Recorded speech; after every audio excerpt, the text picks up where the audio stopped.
guys, it's Ashley and welcome to day 11 of my 12 days of BOOKMAS video marathon. We're getting down to the wire here. In today's video, I'm going to be giving you some 5-star reading predictions I have for 2021, meaning these are books that I feel like I will give 5 stars to. I've seen a couple of people make this sort of video and then react to it after they read those books to tell you what they thought, so I'm excited to hopefully do that in the future after I read these books. But for now, I'm just going to tell you which books I feel like I'm going to absolutely love. Pretty much every one of these books, with the exception of one on this list, I actually mentioned in the video that went up yesterday about the books that I'm going to get to in 2021. So if you've watched that video, you will have seen most of these already, but I didn't tell you whether I was going to like them a lot in yesterday's video, so it's fine. It works. Let's start. So the first book that I feel like I'm going to end up giving 5 stars or like absolutely love is going to be These Violent Delights by Chloe Gong. I've talked about this book multiple times in these videos already, but just as a brief reminder, this is a retelling of Romeo and Juliet set in the 1920s in Shanghai.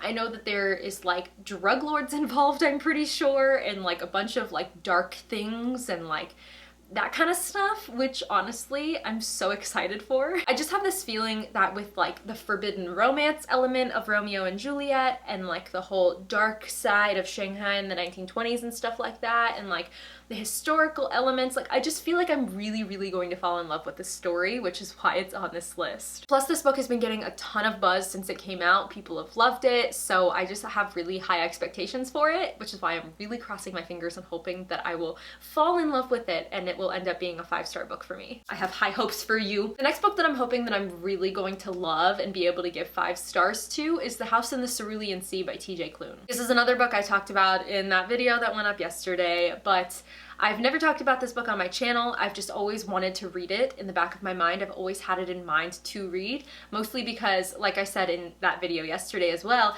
this book has been compared to The Umbrella Academy in a way. It's got sort of like Umbrella Academy vibes with, I think there's like these orphans and they're all being raised in like this house or something and they're all together. They might have powers. I don't know if it's like fantasy or what it is. I have no idea anything about this story. I know that some of you have recommended it to me when I asked for recommendations for the next installment of like reading books my subscribers recommended to me video. And I know that a lot of people that I personally know have loved this story. So with all of that in mind, I just have this feeling that I'm really going to like this book. Who knows what's going to happen, but based on what I like and what other people I know like and what this book is about, I have a feeling I'm going to like it. So I'm going to split this list down the middle with the only book here that is not one that was featured yesterday in that video that went up, and the book that I think I'm going to give 5 stars to is One Last Stop by Casey McKinston. This is also the only book on this list that has not come out yet. This book is not set to be released until next year. I have no idea what date or what day it is. It might be the middle of next year, I don't know, but I have a feeling I'm going to absolutely love this book just like I did Red, White, and Royal Blue, which I have not shut up about all this year, so that's why it's on this list. What I know about this story is it's about this girl who kind of down on her luck, I guess. I don't really remember for sure, and she ends up meeting this other girl in the subway of New York and finds out that she's like displaced from time or something. She's from like the 70s, or I don't remember the exact details, but I just remember there are 2 girls. I'm pretty sure this is like a romance between them, and they meet on the subway and she's sort of displaced from time. That's the only thing that I really know like generally about the story. It sounds really interesting. It sounds like if there's a cool twist on it that, you know, we didn't see in Red, White, and Royal Blue, sort of this like almost fantasy element to it, which I'm really excited about. We'll see. I'm so excited because I love her other book, obviously, so I really hope this one lives up to that. And yeah, I have a feeling I'm really gonna like it. So next up on my 5-star predictions list is Our Dark Duet by Victoria Schwab. The reason I feel like this is going to be a 5-star prediction for me is not only because most of Victoria Schwab's work is, I absolutely love her. She's my favorite author, one of my favorite authors of all time, and obviously I've talked about her books enough on my channel for you all to know that, but this book in particular I feel like I'm going to love just because I've heard so many like heartbreaking things about it, if that makes sense. Like, everybody that I've talked to that read this story has absolutely like bawled and sobbed at the end of it. So a book that gives like that sort of emotional response, I feel like is always a really good book. Like, if you can elicit that sort of emotional response in your reader, then you've done your job. Not that like every book has to make you cry, but like, you know, even if somebody's like smiling while they're reading or laughing or, you know, any sort of emotional response, like I feel like you've done a good job with your writing. So that's why I'm really excited for this story, even though sobbing is not something that I normally look forward to, but I'm really excited. And also Victoria Schwab. Like, I feel like it's a 5-star read no matter what when it comes to her. Also, by putting it on this list, it sort of guarantees that I have to read this book in order to make a reaction video to this video. So I'm forcing myself to read it by doing this.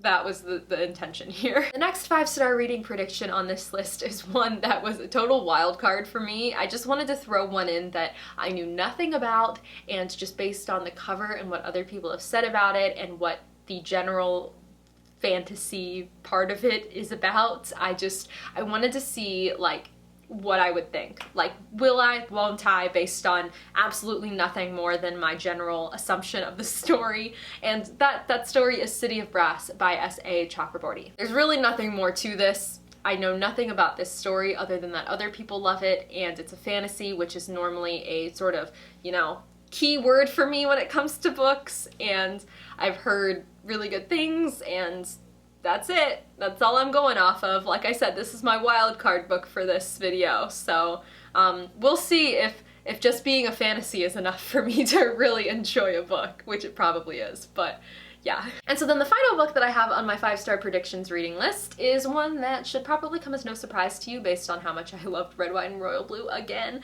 and that is Get a Life, Chloe Brown, and Take a Hint, Danny Brown by Talia Hibbert. Both of these I featured in my 21 books I will get to in 2021 video that went up yesterday, as I already mentioned multiple times, and I just have a feeling I'm going to love these just as much as literally everybody and their mother did. Also, like I said in that video, these are extremely hyped romance books that are supposed to be extremely cute and adorable and just really good reads, and so I'm very excited. I have very high hopes for these stories, and I feel like they're gonna be 5-star reads for me. Sometimes you need a little nice, cute romance to get you through your troubled fantasy times, and that's what these are gonna be for me. So I'm really, really hoping that I'll like them, and you will find out what I thought when I finally make a reaction video to this video sometime next year. And so those are the books that I'm going to include on this list. I purposely did not make this list very long because I don't want to have to read so many books in order to make a reaction video to this video. If I made this list like 20 books long, I would never read them all and would never get to talk about whether I liked them or not. So by leaving it just like 6 or 7, I feel like that's a reasonable number that I can get to before the, I don't know, middle of next year, within a couple months maybe, and be able to tell you all what I thought. So with that being said, if there's a book that you feel like you haven't read yet, but you feel like it's 5-star reading prediction no matter what, if there's like a specific type of story that you love like every single time you read, let me know in the comments. I feel like you all know what mine are, but I would really love to know what yours are. And with that being said, I think that's pretty much it for this video. So if you guys want to follow me on any of my socials, all my handles are in the description. Thank you so much for watching day 11 of my 12 days of BOOKMAS marathon. I can't believe day 12 is going to be going up tomorrow. I hope you guys have enjoyed watching all of these. And yeah, I'll catch you later. Bye!